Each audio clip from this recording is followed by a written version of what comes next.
Hi everyone, my name is Jedler G. Vildua, currently enrolled at Kapalong College of Agriculture in Science and Technology, under the program of Bachelor of Science in Business Administration, major in Financial Management. And today, I'm going to discuss to you our lesson on Math of Investment course from prelim, midterm, and finals discussion. So let's start.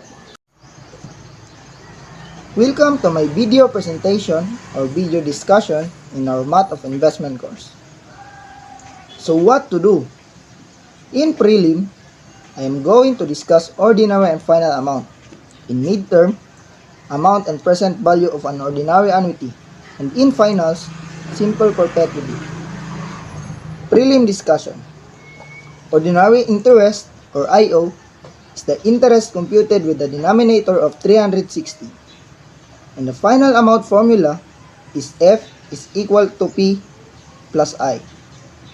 And I is equal to F minus P.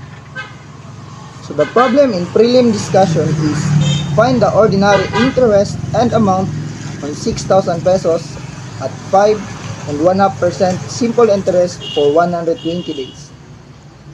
So the given are P is equal to 6,000 and R is equal to 5 and 1/2 divided by 100 is 0.055 and T is equal to 120. The solution of ordinary interest is IO is equal to PR times number of days divided by 360. So P is equal to 6,000, R is equal to 0.055, and number of days is equal to 120 divided by 360. So we're going to divide 120 to 360, and that is equal to 0.3333. So 6,000 times 0.055 times 0.3333 is equal to 109.99. And the final answer is 109.99 pesos. In the solution of final amount is F is equal to P plus I. So P is equal to 6,000 and I is equal to 109.99. So 6,000 plus 109.99 is equal to 6,109.99. So the final answer is 6,109.99. In midterm discussion, I'm going to discuss amount and present value of an ordinary annuity. Ordinary annuity or AO is an annuity in which the periodic payment or R is made at the end of each payment interval. So here are the notations for solving ordinary annuity. S is the sum of amount of an annuity. A is the present value of an annuity. T is the term of an annuity. R is the rate of an annuity. N is the number of conversion periods for the whole term. To get the N, you need to multiply the term of an annuity or T and the number of conversion periods per year, which is the M.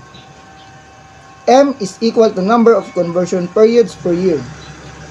I is equal to interest per conversion per year. To get the I, you need to divide the rate of an annuity or the R and the number of conversion periods per year, which is the M. And AO is equal to ordinary annuity. So here are the formulas to be used to solve amount and present value of an ordinary annuity. To solve for S or amount of an ordinary annuity, the formula is S is equal to RS angle N at I in table 5. And you need to go to table of values on table 5 to get the value of angle N at I. Well, the formula of the present value is A is equal to RA angle N at I in table 6.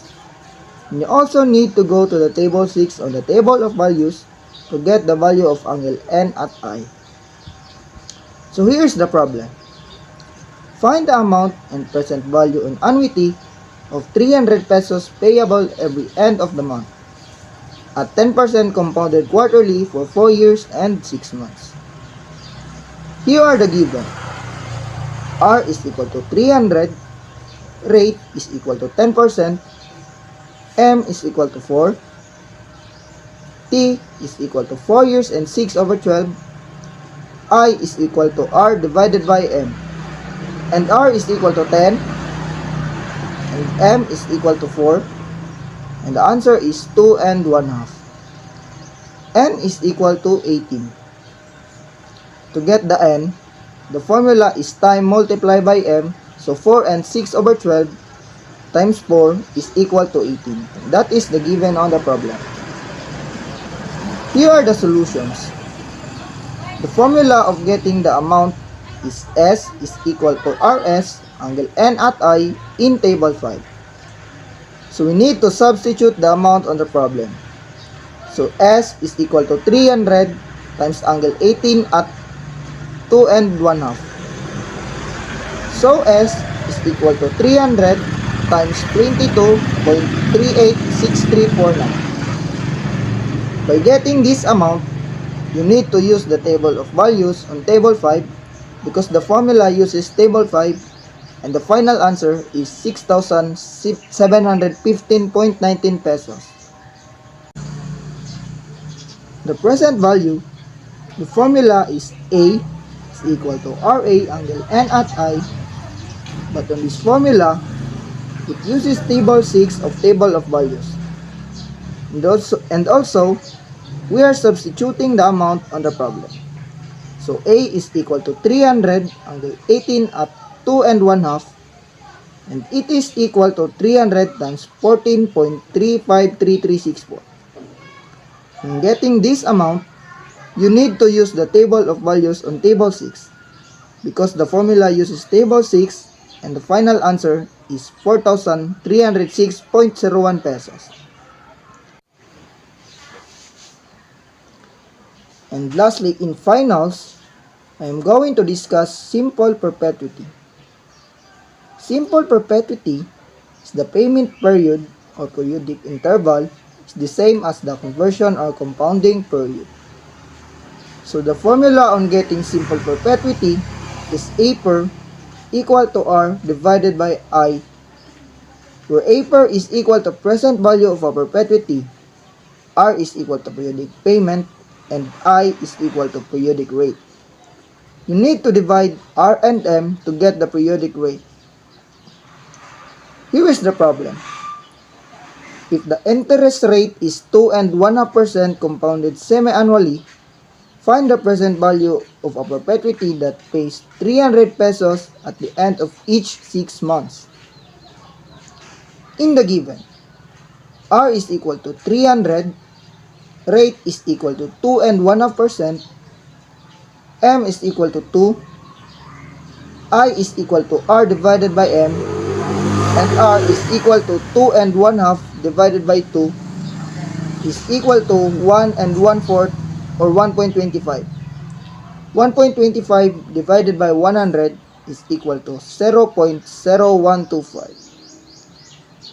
So the solution is A per equal to R divided by I. So we need to substitute the amount. It will become A per equal 300 divided by 0.0125. And the final answer is 24,000 pesos. And that's all. Thank you and God bless us all. Have a great day.